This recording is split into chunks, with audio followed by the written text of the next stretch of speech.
Hello friend, সবাই কেমন আছো? আশা করি সবাই খুব খুব ভালো আছো। আমিও খুব ভালো আছি। দেখো, তোমাদের আজকে দেখাবো রুই মাছের পোস্ত।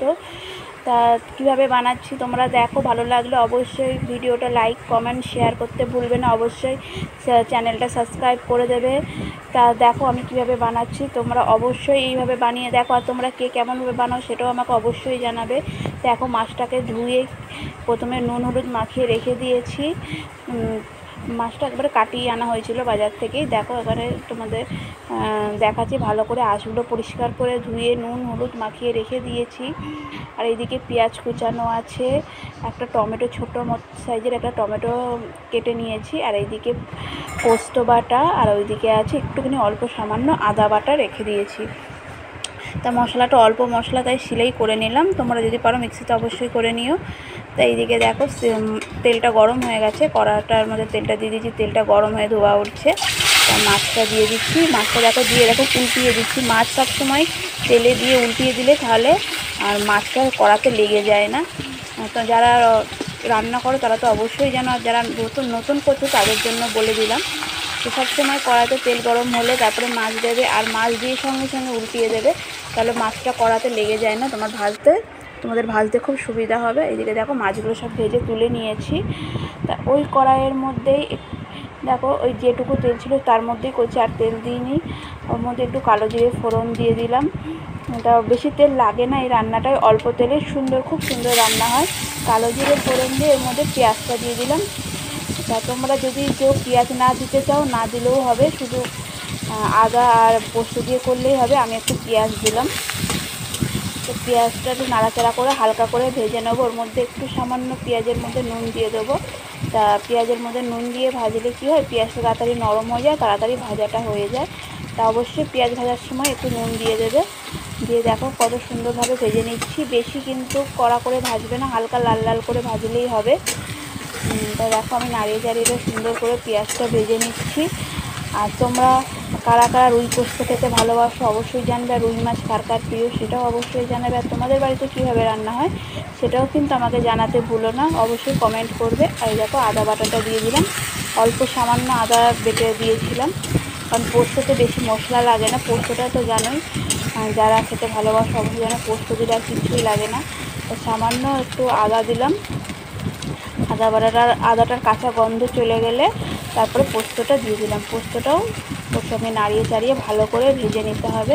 তা দেখো পোস্তটা দিয়ে দিলাম। যে পোস্তটা ভেজে কাঁচা গন্ধটা চলে যাবে। ফ্লেমটা কিন্তু অবশ্যই লোয়ে রাখবে। পোস্ত দিয়ে কোনো সময় হাই ফ্লেমে কষাবে না, তাহলে কিন্তু পোস্তটা পুড়ে যাবে। তা ফ্লেমটা লোতে রেখে কষাচ্ছি। দেখো টমেটোটাও দিয়ে দিলাম, দিয়ে ভালো করে কষিয়ে নিতে হবে যেন তেলটা পুরো বেরিয়ে যায়। তা আমি শিলটা ধুয়ে যে জলটা ছিল মশলা ধোয়া জলটা, সেটাও আমি নষ্ট করতে চাইছি না, কারণ পোস্তর যা দাম জানোই তো। তা ওই জলটাও দিয়ে দিলাম, শিল ধোয়া জলটাও দিয়ে দিলাম। দিয়ে ওই জলটা দিয়ে ভালো করে আস্তে আস্তে কষিয়ে নেব মশলাটাকে। এই পর্যায়ে একটু হলুদ দিয়ে দিলাম, সামান্য একটু হলুদ দিয়ে দিলাম, আর একটু নুন দেবো। নুনটা বুঝে দেবে, কারণ মাছে তো নুন দিয়েই মাছটা ভেজেছি, আর পেঁয়াজটা ভাজার সময়ও নুন দিয়েছিলাম। তা বুঝে একটু নুনটা দেবে। আর এই যে একটু লঙ্কার গুঁড়ো দিয়ে দিলাম, যে গুঁড়োটা আমি বাড়িতেই করে রাখি, তাই জন্য সামান্য দিলাম, কারণ বাড়ির লঙ্কা গুঁড়ো যেন একটু ঝাল হয়। তা শুকনো লঙ্কার গুঁড়ো এটা, তা একটু সামান্য নুনও দিয়ে দিলাম। দিয়ে ভালো করে মশলাটা মিশিয়ে নেবো। তা দেখা যাবে মেশাতে আস্তে আস্তে মশলা দিয়ে কিন্তু তেল ছেড়ে দেবে। এখন একটু ফ্লেমটা হাই দিয়ে দিলাম, যেহেতু জলটা দিয়েছি। দিয়ে এবার ভালো করে কষিয়ে নেবো, পুরো তেল ছাড়া অবধি মশলাটাকে কষাতে থাকবো যতক্ষণ না তেলটা ছেড়ে আসছে। তো তোমরা এরকম আস্তে আস্তে কষাবে। দেখো কত সুন্দর তেলটা বেরিয়ে গেছে, দেখতে পাচ্ছ কষা থেকে কত সুন্দর তেলটা ছেড়ে দিয়েছে। তা এখন এই একটু জল দিয়ে দেবো। তা গরম জল দিলে তো ভালোই হয়। সব সময় যে কোনো তরকারিতে গরম জল দেওয়ার চেষ্টা করবে। গরম জল দিলে তরকারির স্বাদ খুব সুন্দর হয়। আর যদি সময় কম থাকে ঠান্ডা জলে দিতে পারো, কোনো অসুবিধা নেই। তা ওই দিয়ে একটুখানি নাড়িয়ে নিলাম। নিয়ে আমার মনে হচ্ছে আর একটু জল প্রয়োজন, কারণ আমাদের একটুখানি ঝোল ঝোল ভালো লাগে, তাই আরেকটু দিয়ে দিলাম জলটা। তা দেখো তোমরা যে পরিমাণ মাছ নেবে সেই পরিমাণই পোস্ত দেবে। আমার মাছ কম ছিল 4 পিস, তাই পোস্ত অল্প দিয়েছি।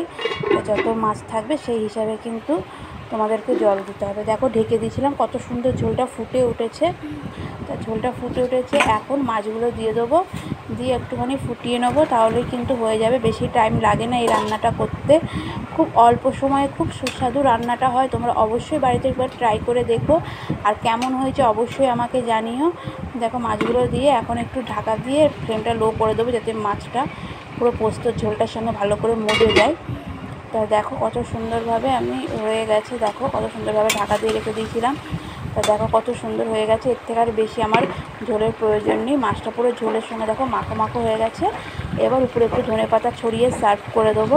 তা তোমাদের ভিডিওটা কেমন লাগলো অবশ্যই জানাবে, আর ভালো লাগলে অবশ্যই লাইক কমেন্ট শেয়ার করতে ভুলো না। তোমাদের একটা লাইকই আমাকে ভিডিও করার, নতুন নতুন ভিডিও করার মনে জোর জোগায়। অবশ্যই কমেন্টে জানিও কার কেমন লাগলো, আর তোমরা বাড়িতে রান্না করে অবশ্যই খেয়ে দেখো, আমাকে অবশ্যই জানাবে। তা ভিডিওটা ভালো লাগলে অবশ্যই লাইক করে দিও। Tata, by.